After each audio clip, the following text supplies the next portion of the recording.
How long gone? He is risen. Jesus is walking. Jason is walking. I am walking in the beautiful sunlight today in downtown Manhattan. It's glaring out there. People are gobbling bagels and drinking iced coffee like it's fucking mid-July. Actually, Chris, I don't want to cut you off, but they have risen. Continue. I'm sorry. They have risen. I mean, I would never post a white male Jesus on my timeline. I've had to have some tough discussions with my parents about their kind of classic use of white Jesus in our home. Facetune Jesus. Jesus's abs can be there, but he needs to be a little more fluid and a little more less white. We'll try that out next year, Christopher. It's Easter Sunday. Jason was up early hiding eggs for the neighbors, I'm sure. With unlike me, he doesn't put $100 bills in his. He's too cheap. He puts kind of like off-brand candy is what I would guess. Yeah, I was talking to a friend of the show, Mikey, earlier this morning, saying, hey man, I cannot get a wink of sleep every Easter. And he said, tell me about it. I was up early in the middle of the night rooting through my parents' closet, and he did find some of the eggs that they were planning on leaving for him today. The thing is, my dad keeps a 5-pound bag of Minnie's Reese's cups in the house year round. So the only thing that changes during Easter is the pastel wrapping. Which does make it feel more festive, but they taste great like a classic Reese's. So just in case you were kind of worried. Close your eyes and it's a regular Reese's. Yeah, but exactly. In this household, that's considered contraband, if you ask me. But I was thinking about this yesterday.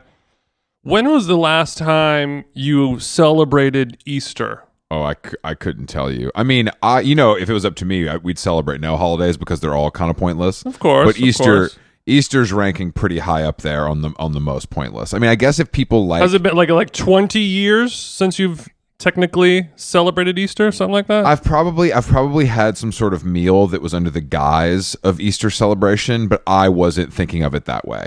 You know what I mean? You know what I mean? I was thinking of it merely as a meal on a Sunday. Sure. Whereas some others might have been thinking of it as a He is risen celebration. Yeah, it doesn't count. I mean, obviously you're not celebrating for religious reasons, but it has to be something more I guess more ceremonial than just the simple act of eating on a Sunday that happens to fall on Easter Sunday. I mean, I think that depends on how much candy is being kind of, spread out for dessert. I think that's really what. So when I think Easter, I'm thinking ham, I'm thinking eggs, I'm thinking white people shit. And you're thinking you got candy on the brain. I got Reese's, I got Hershey's Kisses, I got all the classics in the pastel wrapping.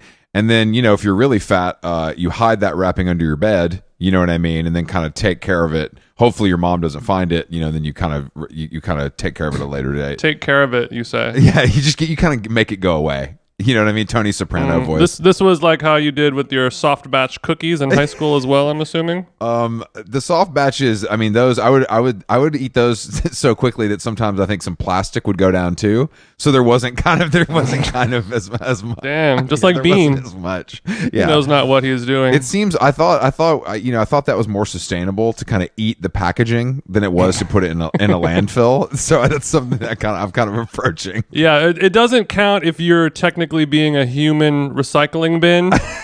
Yeah, exactly. I consider myself to be a blue trash and your can. Mom should not have called you that all through your childhood. I feel like that has really been damaging on your overall psyche. It didn't do a lot. It's starting to kind of peel through the cracks. No, as I get older, the facade is crumbling.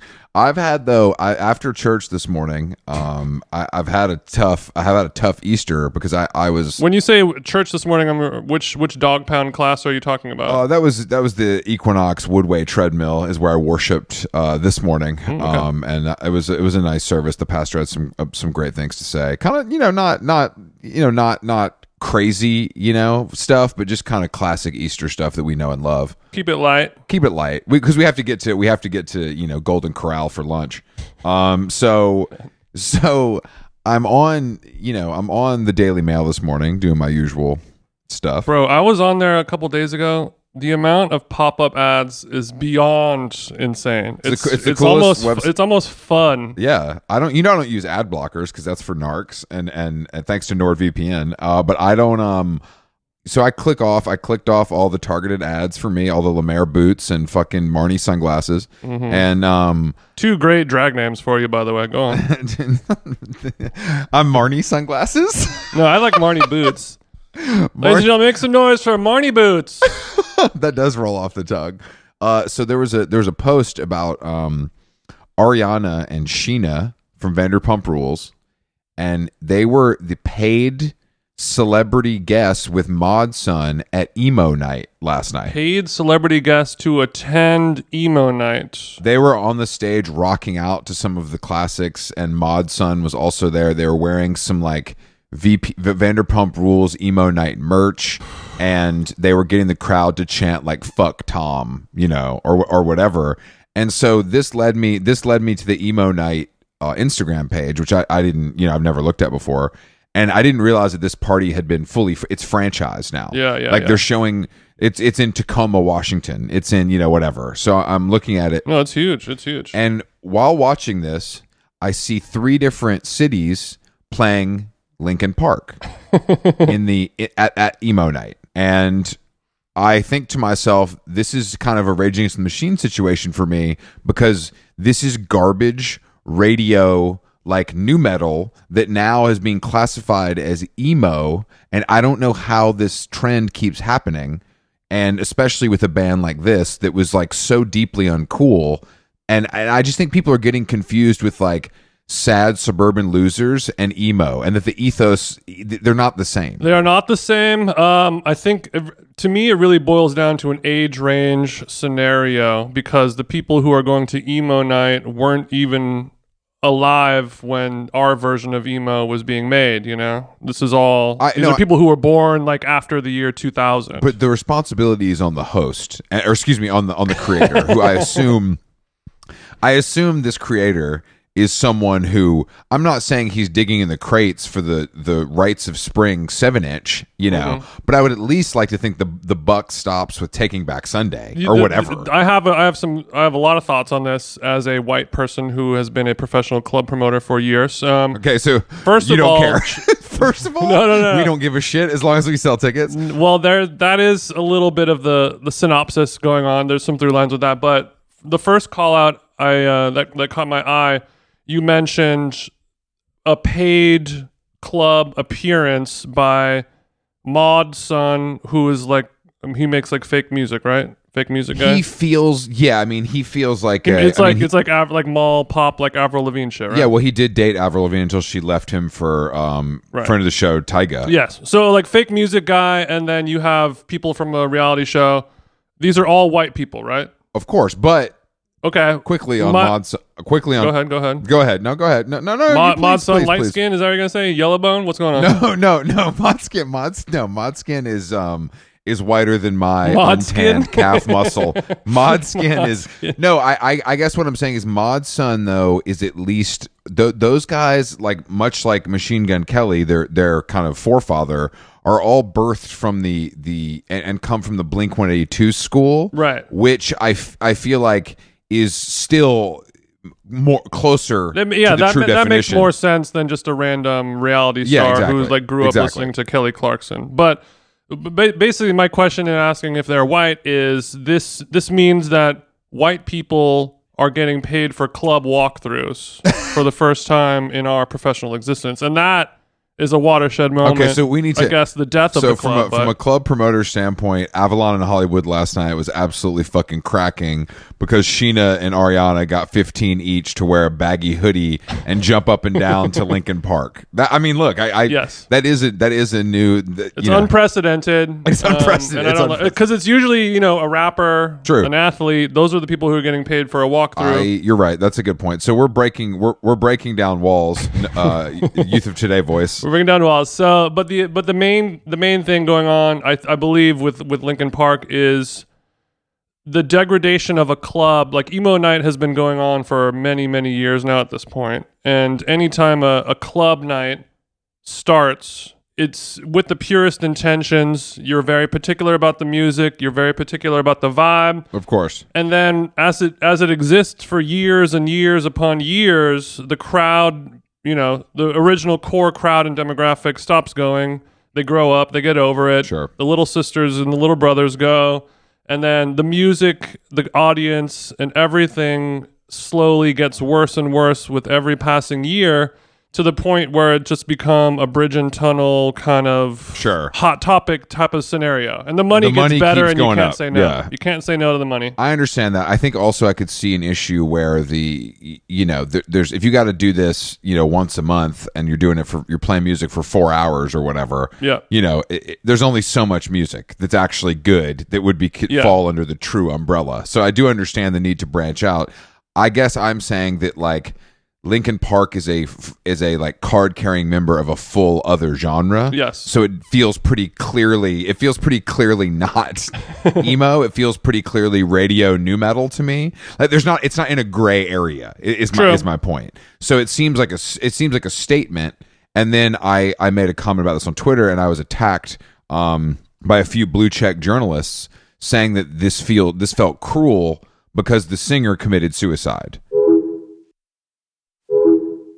Their music being bad and not being emo has nothing to do with someone committing suicide. That's obviously a separate, sad issue. You could still be misgenred. You could still be misgenred and suicidal. I'm not wishing death upon a guy because his music is bad, or I'm not celebrating his suicide. I'm just saying the music sucks and it's not emo, and that's just a fact. I don't know. I don't know what to tell you. Like it's. I don't understand how those things can be so convoluted from someone who is seemingly like intelligent. I just don't understand how that's not mean. It's not mean to say something is bad. Well, you don't think it's mean, and I don't think it's mean, and you and I are able to sort of separate those two things.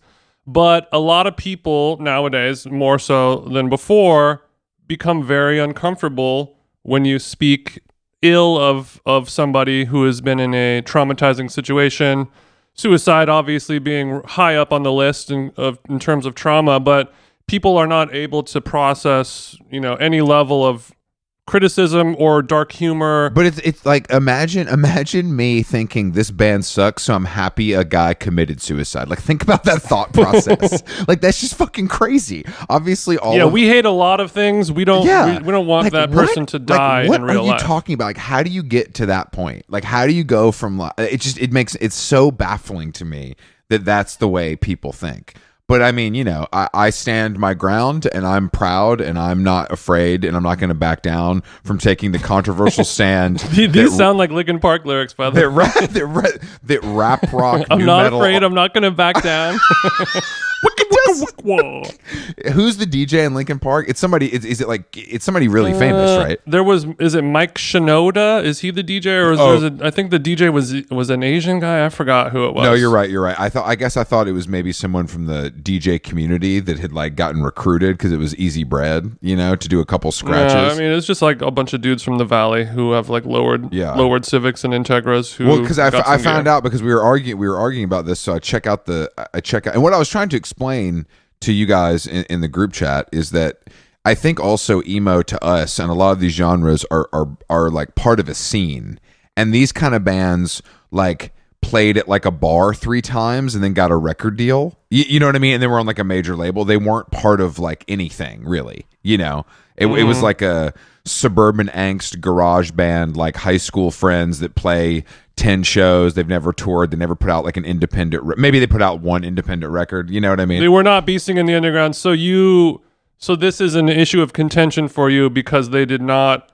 sort of cut their teeth in a scene. So therefore But you can make emo music without being a part of a scene. You can. It is technically possible. Of course you can, but you know what I'm saying. It's like that's kind of part of like, to me, that's part of what makes a genre real, or at least it used to before it was just like to you, all on the internet. It does. Yeah. But that is all gone now. That's been fucked up for years now. But in my defense, like Linkin Park is from that era. Like Linkin Park is a band that would have been around when that mattered. That was there. They were in the late 90s, early 2000s. They're not, they're not Olivia Rodrigo. Yeah, they're not. But in the style of Olivia Rodrigo, their first concert was at a Best Buy location, not at Chain Reaction or CBGB's.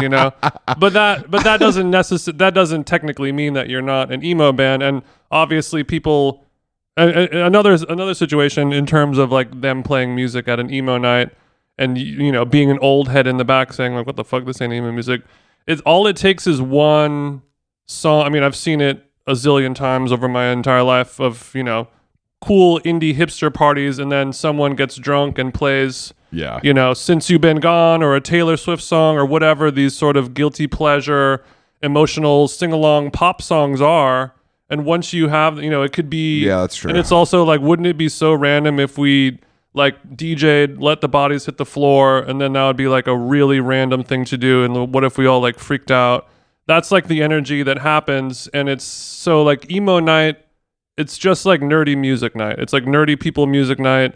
It's the same thing as like the Shrek rave, where it's just like, Yeah. here are all the people who have been rejected from the club life, you know, the classist societal hierarchy. No fat people allowed, no ugly people allowed, no fucking dorky music allowed.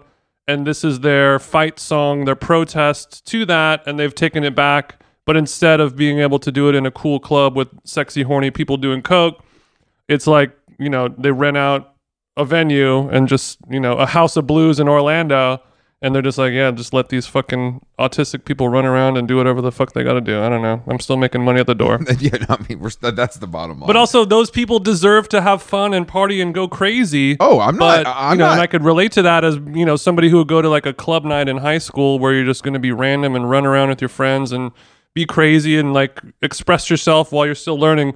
It's sad when those people are 37 is the problem. I'm not. Yeah, I'm not even hating on the night itself. I'm hating on people defending Linkin Park. That's the problem. Yeah. Playing it is like, if you like this garbage, that's on you, Chief. But being like, no, this is important music that like it defies genre is just insane. It's just insane. And I told you, it's like we're getting down to the point where I've heard this about Korn, and that is really troubling. Because to me, Rage Against the Machine is bad, but like I get why people like that. And you start looking at it, and then it's Limp Bizkit, then it's Linkin Park, then it's Korn, and I'm like, are you guys serious? Like, you did live through this, right? Like, you know what this was like. But that's the thing. They They weren't alive when we were living through this. When I was living through it, the people that listened to Korn and Linkin Park were the people that would call me a fag in the parking lot. Exactly. While I was listening to emo music. Let me tell you what's happening. I'll tell you right now. Elliott Smith and Chester Bennington aren't making music in heaven. I'll tell you that right now. That's all. That's all I can say. Elliott about Smith this. is in heaven telling Chester, "You can't sit with us." Yeah, he's saying, bro, no, we didn't have any DJs on any Kill Rock Stars releases. I would talk to your BetterHelp therapist as to why this is affecting you. I don't think I just think it's just insane that people, like, I guess when you live through something and it was just so deeply corny and that was kind of understood among all your peers. This is just you. This is just classic old head. I feel like I'm taking crazy pill shit, and you have to let go and let Jesus take over, and just know that this was happening to us with our cooler older generation when we were, you know, 21-year-old idiots. No, I reckon. We just didn't have social media to look like idiots in a public forum. It's more that I'm more of an activist trying to save a younger generation from the pitfalls of liking garbage 90s like new metal, and I think that's a service that I'm uniquely able to provide, Jason. And that's that's why we have this platform. Which is why your brand of activism, you should be a little more sympathetic to the struggles of Zach De La Rocha and Rage Against the Machine. You guys are on the front lines trying. Yeah, Zach De La Rocha's... But unfortunately, I'm here to tell you, you're fighting a battle that you're never going to win. Oh, of course. I mean, and Zach De La Rocha's struggles of not being able to start his third Range Rover this morning, you know, to go to Erewhon, Range Rovers are like Rimowa luggage. They look great. They cost an arm and a leg. And they're always in the shop, you know what I mean? They're always in the shop. There was a viral article this week, Jason. I don't know if you saw this on bustle.com. Is therapy speak making us selfish? Boundaries are important. Yeah, I want to talk about this, and I want to talk about how to go to bed at 9:30 and be a mysterious bitch. Yeah. Okay. Listen to this quote. This is a real quote. I'm in a place where I'm trying to honor my needs and act in alignment with what feels right within my scope of life. And I'm afraid our friendship doesn't seem to fit in that framework. I can no longer hold the emotional space you've wanted me to, and I think the support you need is beyond the scope of what I can offer. This is a friend sending this to another friend to basically break up with the friend. Okay. Well, my first call out is this is not emotional or therapeutic speak. this is creative agency speak. They said scope of work like 10 times. What'd you say? Scope of life. No, they said scope of life. I agree. This is all industry. This is for people who are so. I mean, it's quite literally or ironically has nothing to do with emotions or therapy. The only people I know who talk like this in real life are people who are so void of emotion. They're just workaholic. Yeah. Like tech industry people. Well, that's what I saw some of the that's what I saw some of the feedback being like, this is not how this is founder speak. Yeah, this is not birthed from like therapy or like self-help. This is birthed from the internet and like having jobs. And this is how people talk to each other now. And it's just like it feels so inhumane, I guess is what people are saying. Like you can't talk to people about you can't talk to them like they're your coworker. Like that's not like, imagine receiving something like that. I would immediately hate the person more than I could even fathom. Yeah, well, I guess what makes me sad is like, obviously if you or I were ever to receive a message like that, we would instantly assume this is some type of Onion style satire. And it's like, LOL, bro, I needed that today. Honestly, I've been a little down. That was one of the funniest things I've read in a long time. Anyway, do you want to grab lunch next week? That's how we would. But the really sad part is people, and potentially millions of people who don't have enough problems in their life, who are not facing any real struggle or strife in their world, are sending these messages to each other in earnest and receiving them in earnest. Yes. Oh, 100%. This is, I guess you're right. This is how one AI chat GPT breaks up with another AI chat GPT. Yeah. It just seems insane to be, I don't know. This is like this is also to me seems like like part of the like Venmo someone for a $3.43 coffee vibe of like every like some things just don't need to exist in relationships, whether those are friendships or romantic. Like we gotta make things cooler. Like we just gotta be cooler. We gotta be better than this. we just gotta be better, dude. Like you can't don't make your friend pay you back for fucking dinner, and don't send a message that says you're holding space. Like what does that mean? Have you ever the only time I've ever held space is when I fucking stand in a parking spot so someone can go around the block and get in it. Like, I don't know what the fuck. Like, what the fuck does that mean? The only motherfuckers that should hold space are an orange cone. Orange traffic cone is the only people holding space in my life. Like, these words just don't mean anything. It just doesn't mean anything. And it's just like, what do you, like, just don't talk to someone anymore, or to go tell them to fuck off. I don't think it needs to be this, like, I just don't know if it needs to be this serious. So what was the headline of the article? Is therapeutic speak? Is therapy speak making us selfish? Making us selfish. So what do you think the correlation between what we just talked about? Occasionally, the emphasis on protecting one's individual needs can overlook the fact that someone else is on the other side of that boundary setting. What is a boundary setting? It's all crazy. It's all crazy. When you put the rebar down before you fucking lay a cinder block wall? Trying to reschedule events would be met with, quote, "The plan has changed. We are going to do alternative activity. I'm setting a boundary."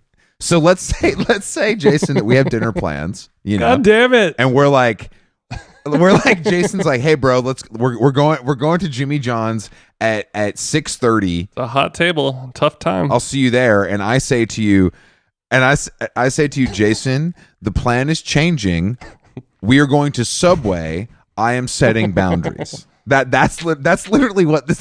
I'm not setting boundaries. I'm changing the boundary setting. I'm changing the boundary setting. Exactly. I'm changing the boundary setting. This is another one that I loved. You made me feel unsafe and unloved. Your demeanor was a little off, and this has been building for a while, and you made me feel really left out. This is among friends. Like, this is among friends. Like, have you ever spoken to it? Like, how do you care this much? Like, have you ever talked to a friend like that? Can you imagine? This is if you typed in to AI, write me a Linkin Park song. These are what the lyrics. It's all related. Imagine you coming to me and saying, "Chris, last night you made a joke that made me feel unloved and unsafe, and we need to address this and discuss it." instead of being like, "You're a bitch, bro." Like, that's like, I don't know what. Like, you know what that does? That makes the sentence, you really hurt my feelings last night." That sounds like a normal, mature thing to say. Yeah. Compared to whatever the fuck this is. Like, this word salad of like keeping space and unsafe and you hurt it's just like, bro, like friendships should not be that complicated. That's the other thing. And I know that we think men are dumb, and we are, that there's no arguing that, but like I just don't know.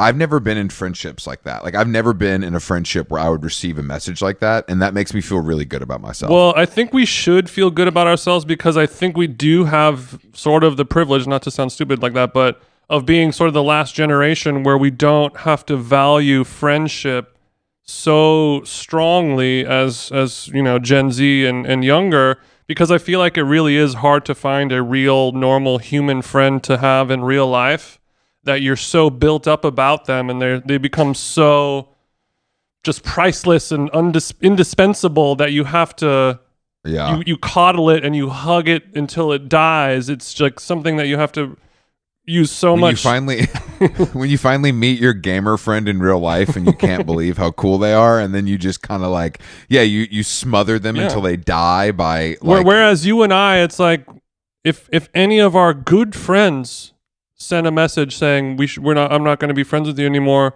we wouldn't lose a wink of sleep. No. We have so many friends and we take them for granted, obviously, but I think many people nowadays don't. And then you have to talk to them as if they are your employer that you're fucking on the dental plan with or something. No, that's true. I mean, that's true. It's just really crazy. Like people really, the bottom line with everything, and I can take this advice as well with my Linkin Park stuff, is to get a life. Like we all got to get a life. Like it's just like, you can't, like, expecting other people to care about you at all will always disappoint you. That's the thing. Like no one owes you shit. No one owes you boundaries. No one owes you they don't give a fuck.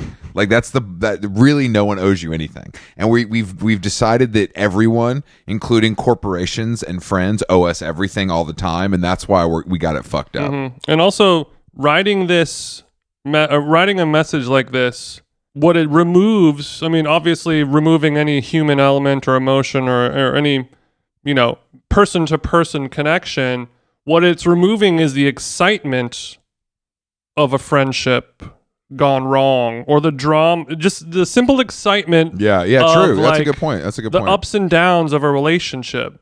Like a part of a relationship working, the point of it is, you know, it can be exciting when things are going wrong, and it's like, it needs to be that way, or else you won't really do it anymore. And if you're just resorting to a boilerplate message to do all of your communications, then these Gen Z, they got this shit saved as a shortcut in their iPhone, and they just kind of hit the shortcut and blast it off to let people know. And at that moment, what you're doing is quietly quitting a relationship or a friendship that was never there to begin with. It was never a real friendship if that's the way you're ending it. I just think that the blowback on this kind of stuff is starting to happen. I think Let's go pay some bills. I think I do think the kind of like this being acceptable and like everyone saying shit like this to people and not being able to be like, what the fuck are you talking about, bozo? I think we're done. I think we're allowed to be like, dude, shut up. Like if you got a text like that and you're like, bro, are you serious? Well, I think that's completely acceptable now. And I think lastly on that note, I think it is, even though it is damaging for humanity as a whole, it is good for us, you know, to speak selfishly, because that's just making us appear more and more like, you know, our podcast specifically and the way we talk to each other is turning into, you know, a human case study that will be seen as, you know, museum quality human relations. In a few years, nobody is going to talk like a human anymore, and we might be some of the only, I mean, not just us, there's going to be billions of people who still do it, but like who have a successful, content stream of some sort, advertise on social media. There's not going to be a lot of people who talk like humans, and we will be sort of preserved. We're holding it down and studied by a rebel alliance of young people who want look at these two who yearn who yearn for human emotion and contact. Look at these two 40-year-old guys who call each other pussy all the time. This is normal. This is what you guys got to strive for. It's the same reason why people are rewatching Entourage and Girls and all these things, because, you know, when it first came out, it was like, this is fucking the dumbest shit of all time. It's true. This is so stupid. I hate it. And now people are watching it because, like, yes, it is dumb, warts and all. There are a lot of bad things about it, just like any legacy TV show that we rewatch. You know, The Office is extremely racist, whatever it is. You know, yes, it is all that stuff, but it's also human. It's like, I'm watching this, I'm listening to this because warts and all, it is human. Entourage, nobody talks like that anymore. Nobody talks like girls anymore. Nobody talks like friends anymore. And that's a big reason why we are yearning for this kind of legacy media. No, I think you're right. And which all that is to say, that is good for us. Hopefully, we get Friends style syndication. Yeah, that's what. Yeah, exactly. That's what I'm looking for. Thank you. All that is to say, How Long Gone has signed with TBS. we're looking at a 3-year deal up front. We're on every night from 5 to 8. TBS. Very funny. Speaking of girls, I was a little upset at the GQ Creativity Awards. Okay. Grace Wales Bonner was the only one who got an award from the female contingency. No. There was no. The Squid Game model actress got an award. Very charming speech, actually. But I'm still. She's a winner. I've texted Will about this and he hasn't responded. But the fact that we weren't at Donald Glover's table. We meaning you and Alex, not me. Just to be clear, I was not there. Yeah, if it felt like a slight. You know what I mean? Like it felt a little like I think, saw his coat and there was no room at the table for anyone else, right? That's a good. Yeah. Mark Anthony Green wide boy. Mark Anthony Green had to sit on the floor because of his Valentino coat that was taking up 2 seats. It was like that girl at the Oscars with the big white headpiece. Yeah, exactly. You just know the old Jewish producer behind him is like, oh, son of a bitch. This sucks. But we were at an interesting power table that I would love to share with you, Jason, and it was Mario Carbone. Whose lap was he sitting on? Alex, myself, and then rapper actor Joey Badass, who is a very friendly cat. And was wearing a lot of heavy jewelry and was able to use his iPhone with sunglasses on almost the entire time. So it was and so you were sitting at table 48 at this bitch. This is how star-studded this event was. I love it. I mean, it was a interesting. I mean, I think that like we were right next to where the awards were presented, so I got a great view of all of the winners. Okay. Did the other table mates get +1s, or was Joey and Mario solo dolo? Joey was solo. There was a couple other guys. This guy Izzy, who's like a manager, a music guy who's been around for a long time. I'd met a few times, and he was there with his wife, and then some other older white guy who was clearly connected. Emil came over to the table and knew both of them. Of course. So I was just like, okay, these guys are rich and probably associated with some rappers. We're here to buy up some masters. Anyone have masters for sale? Exactly. You guys got masters for sale. But yeah, I was a little. But then the biggest trend of the night. It was really fun. It was a great party. Glorilla did perform. Which Glorilla. Was off the. Mm-hmm. She opened with "I'm drunk as shit, y'all." Before the kind of the song kicked in. I'm sure Timmy Apple was loving this one. Tim Apple is holding it fucking down at the center table with Zach Barron, who's we've had on the show, who wrote the big story with him, and then like Ryan McGinley, etc. Mm-hmm. And then so you didn't sit at that table, just to be clear. Yeah, I was not. No, they didn't. They know not to let me near any of the important people. They ain't letting because they know exactly what we're gonna do, and we're gonna talk about it on the show, and that's the problem. Yeah, the only person is Ryan McGinley will be like, oh, we know him. So I noticed the next day, I'm like, on Instagram, because basically there's the ceremony, there's like the award ceremony dinner, and there's like an after party where A-Side's DJing and Glorilla is performing, and that they open that up a little wider, so it's I'm seeing a lot of tier 1 and tier 2 dime square types, some like some Sam Hine friends, etc. And I'm noticing the next day that Tim Apple was happy to take a selfie with a lot of very cool downtown gays. Tim Apple is having the time of his fucking life. You know what I mean? Tim Apple he's wearing a tuxedo. He gets to give a speech. He gets an award. Everybody fucking loves him. Mm-hmm. He's probably a little gone. He's probably a little gone off the champagne. Mm-hmm. And his handlers are making sure everything's is gonna stay on the track. Yeah, was the security pretty chill or was it a little beefy? I feel like there was one security guard you could see, and then maybe a couple that you couldn't. Because I mean, if I'm Joey Badass +1, I'm taking Tim's chain and I'm out. Yo, Tim, I'm running your air tags, bro. But yeah, so I saw a lot of selfies with Tim Apple the next day with a lot of very good looking downtown gay, and I was just like, damn, this is so cool that this guy who's running the biggest corporation in the world is having the time of his life, and he just. The fact that I got to witness Tim Apple watch Glorilla perform is just beyond my wildest dreams. I just picture him clapping like a grandma watching their like granddaughter's recital, like with the iPad filming it the whole time. So good. It was really a sight to behold. But Sam was also wearing this insane Gucci tuxedo that I was very, very impressed by. And he did tell me it was from their Hollywood collection, so he felt like he had to choose that. But yeah, it was fun. He had to. It's a creativity award in New York City. We got to pull out the Hollywood collection. But it was at this crazy building, the financial district, that a guy I actually know, I bought, the guy who owns Palm Heights, the hotel in Grand Cayman. So they kind of like, it was just like you go up, you take the elevators were presented by Delta, so I kind of felt comfortable there, and the Delta elevator up to the like 28th floor, so you had this amazing view, and they just kind of put down carpet, but the rest of the space was raw, and it was just really fun to be in like anytime you can go somewhere you've never been before for a party, is like always a plus to making it fun. You were transported. I was transported thanks to our friends at State Farm and Delta. I did. Speaking of female musicians, I had an odd dream that I wanted to unpack with you. Oh no! Come on! No. I had a Lana Del Rey sex dream. That was one of the most vivid dreams of my entire life. I'm sorry. What? What? I'm just shocked. What happened? It was so realistic. I mean, basically, I was courted by her and her team. Hold on. Hold on. So Lana Del Rey and her team she sent her manager over to kind of test. Just like a driver kind of thing. Like, hey, get in. Okay. Going back to the crib. But I went back to the crib, which was like in Newport Beach, but it was a shithole, like 1-bedroom studio apartment. Her mom lived there, and she was doing a flight simulator video game the whole time. She was like beasting. She's like a really good gamer.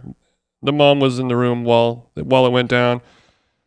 Slept over, great breakfast spread, a lot of pastries. You can kind of see why Lana's been packing on the pounds lately. And then, much like the gays collecting Tim Apple selfie, I was sort of tagged and bagged like a white rhino being shot by Donald Trump's son. She made me drop trow, and then she took a picture of my penis before I left. It was like part of the NDA situation. Bro. It was like an Epstein-style blackmail. This is one of the most twisted things you've ever told me. Did you? I know, which is why I broke my don't talk about a dream you had policy on the show. Did you wake? Ideally in life. Did you wake up and feel good, bad, confused? Was it so realistic that you thought like, damn, I smashed? Anytime you have sex with a celebrity for the story, it's a whirlwind of emotions. You're excited that it happened, but you obviously feel used shortly after. And a lot of our female and gay listeners can relate to that, I'm sure. And I just want to be clear. It's bittersweet. Did you look like a grapefruit salad? Did you look normal? Like, had you, like, in your mind's eye, did you look more Lana pilled, or did you look like regular? No. It was just me. It was just me walking around, regular old TT. Okay. I'm disappointed, confused, and also happy for you, because I think that your Lana love. Do you think this changes the way you think about Lana in your conscious state? Yeah, it's ruined it. Because it was like, it's a combination of listening to our album too much mixed with taking a break from smoking weed for the last week, which makes your dreams really kind of turbocharged and hyper real and of course. Frequent. Of course. But yeah, it's really kind of like every time she pops up on my Spotify, I'm like, oh no. Yeah. But also like, oh yes. You know what I mean? One night in Newport. The only thing I remember is I had to leave sneaking out, and I had to like hop a fence into the parking lot, and the drivers were all gathered there, and they gave me a little like We'll see you next time, bro. That reminds me of a classic story that the friend will go unnamed, where it was a similar situation. He broke something on the way out, and it was like a problem. And it was like an issue that I believe, like a vase. Like you broke the Seth Rogen bubbler.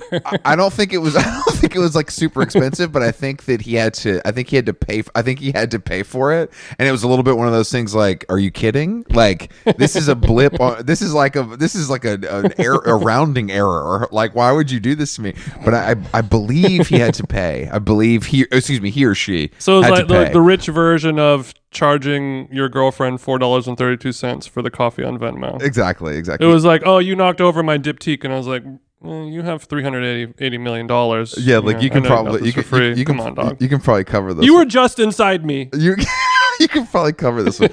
All right, so this dream and you're listening. So you're over Lana after all these years. No, like I said, it's bittersweet. It's It's both. I'm cock shy and cock hard all at the same time. This is really a development. I just don't. I really, as I continue to try, because I saw Andrews in LA a couple weeks ago, and he made me model one of the Mel's Drive-In Lana Del Rey hats for him, and I liked the hat, and I liked the signature style on the side, like her handwriting. It was very cool. And you said, yeah, I'll throw that on. Yeah, I'll throw it on, but I just can't get into that. I just really can't get into the record, man. Well, I've really tried. I think after we'll call it an episode, I'm starting to understand, because she has such the strong fandom, and it's almost like a witch-like usurping of a person's psyche. You know what I mean? People, the girlies and the gays just latch onto it in a way that is arguably unhealthy. They build their life around it, their aesthetic around it, their life, their choices and decisions in life based around this fictional character that sort of has them wrapped around their finger. And I kind of am starting to see the dark side of it. I mean, it absolutely can get dark. I mean, look at Taylor Swift. That's even darker. What is the tweet that you sent me about? Let me find that. Oh, the onion thing about her. About like everybody like respect her and give her a lot of good vibes right now, because she has likely had to keep her breakup private for the last weeks, and we need to like clap extra hard at the shows to show her that we care about her. Yeah, that's what she needs. I mean, I don't think that the investment in Taylor Swift is really, it shocks me kind of every day. Even though I understand it, and it's just kind of like classic superstardom. I just think that the way, like, she was dating some not no name, but like some British actor, for 5 years, and no one really, I don't know. I didn't know who he was. I didn't even know she was in a relationship. Yeah, I don't know. But I guess I don't know what he's been in, but I'm built different. He's one of those guys who's like pretty famous, but I don't know what he's been in. But I think his relationship with Taylor Swift kind of, is the most important, is the defining characteristic in his life, probably. But now, I think she might just go back to Karlie Kloss and finally live her lesbian dream. Hey man, if you're gonna pick a clam to smack, I mean, we'll see. This is a big time for her. I'm excited. She can rewrite her whole narrative now, because this is going to be a new journey. There'll be a new album. There'll be a breakup song about Joe. There'll be a new chick, and you'll be able to tell which song is the breakup song because it'll be called Joe. If I know Taylor Swift. Well, you know that Joe's gotten a couple writing. It'll be Joe parentheses the breakup song. Joe. Well, Joe's got. That's the one about the breakup. That's so funny. I think Joe actually though. I think Joe's gotten some writing credits on past Taylor projects because he's low key sick with the pen. No. I feel like she did that as a gift. That's like the Taylor Swift version of getting your wife earrings when you cheat on her. She's like, I'll give you writing credits on song 12. When she sells when she sells the catalog again, he'll probably get he'll get a nice little I got my master's refinanced. Got a great APR on it. Yeah, I'm locked in at 3.9 on my master on my back catalog. I'm refinancing my back catalog. Is very cool. It's very cool. Take it out. Got a couple wave runners. Sorry, go ahead. I got a couple sea-doos for the lake. How is your how are you feeling? Are you back to 100%? Are you off the disabled list? I'm not 100% back, but I'm feeling pretty darn close. I'm probably saying I'm 80 right now. Okay. I still have some like sinus infection, congestion kind of deep down inside, but taking a break from smoking and drinking and having a bunch of broth and juices and eating clean and healthy is really helping it out. I probably have a couple more days left. That's interesting because I saw some of mucus removal. I saw some Instagram posts that didn't look super clean and healthy. I mean, I don't. Maybe that's something. Maybe since you're I was eating probiotic Korean food. Probiotic Korean food. You act like you were eating a bowl of kimchi in the backyard while you sun yourself. It was some fried shit. I've the only meats I've been eating have been boiled. Okay, that's good, I guess. If that does anything for you, I've had a lot of vegetables, a lot of beets. If that does anything for you, none of this does anything for me, Chief. Clearly, it doesn't. Okay, so you've been kind of taking care of TJ's temple, and you're feeling better because we got a lot of stuff coming up, and I'm gonna need you kind of at 100. I can't have you firing. That's why I'm Kali sober. That's why I'm Kali sober right now. I'm basically eating as if I attended Kanye West's Donda School for Young Men. Okay, I'm basically just if I don't eat my yummy sushi, I have to eat a pair of Yeezys just to keep sustained. Jason, in protest of Yeezy, Jason has been kind of boiling his shoes and kind of cutting them into small bites, child style. It's more performance art. Just in case the sashimi isn't fresh enough for him, he'd rather go rubber. I feel like did Chris Burden do that? Yeah, exactly. It's performance art. Art. That motherfucker definitely ate a shoe. Yeah, dude, he shot himself. I mean, what more can you do? You know. And I'm coming. I think that I'm glad that you're taking care of yourself because I was a little worried about you. Once I saw, I was too. Because after we recorded TJ scared straight last Sunday, we were chatting a little, and then I was heading back to my neck of the woods, and you started leaking.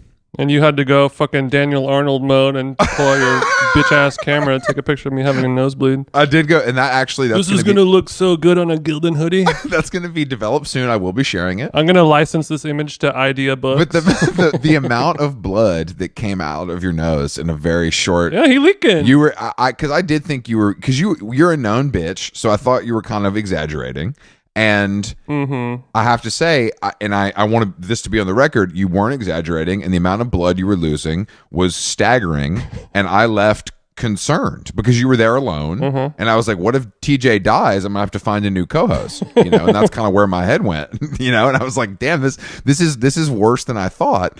And I'm just glad that you're feeling better because I'm not, all joking aside, I was like, oh damn, this motherfucker really is leaking. He was being a bitch and being funny about it, so I didn't take it as seriously as I should have. So I just want to apologize on the record for making a joke out of your health issues. I appreciate it, no problemo. I obviously knew I was going to get the last laugh, and in terms of there's no laughter whatsoever, I got the last guilt or the last shame, but to sort of show this is a good exercise for you.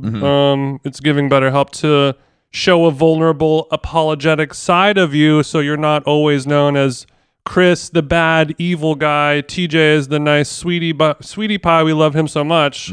It's sort of rewriting that narrative, and good on you. I think we need more nice Chris vibes in the world. And just to sort of nail down that point and really drive it home, I will do a peek behind the curtain on what the real TJ is in terms of my line of thinking, where you said, I was worried about Jason's health. I would hate for something for him to happen to him, and I would have to get a new podcast co-host. Whereas when you said that, I thought, if Chris dies, in my mind, I'm like, finally, I don't have to split the money anymore. I knew that was coming. And I know that you're dying for the day that I finally pass away and you can go Bill Burr solo mode. And I'm look, maybe that you guys see the Blackhawks game last night? Oh, we got pummeled.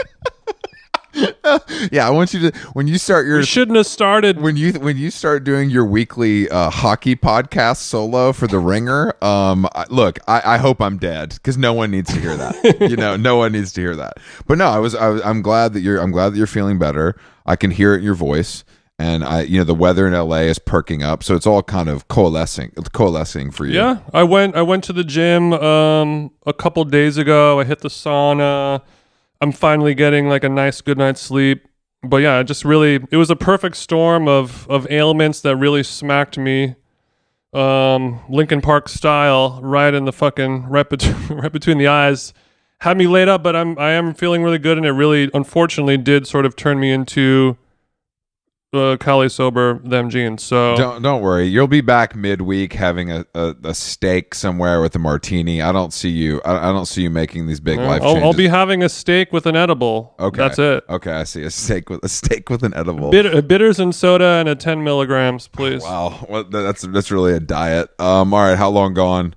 Thank you guys for listening. Happy Easter. Happy Easter. He is risen. Get your tickets. Philadelphia, Chicago, Atlanta, London, and more soon. And also we're going to be in Beverly Hills on the 4th.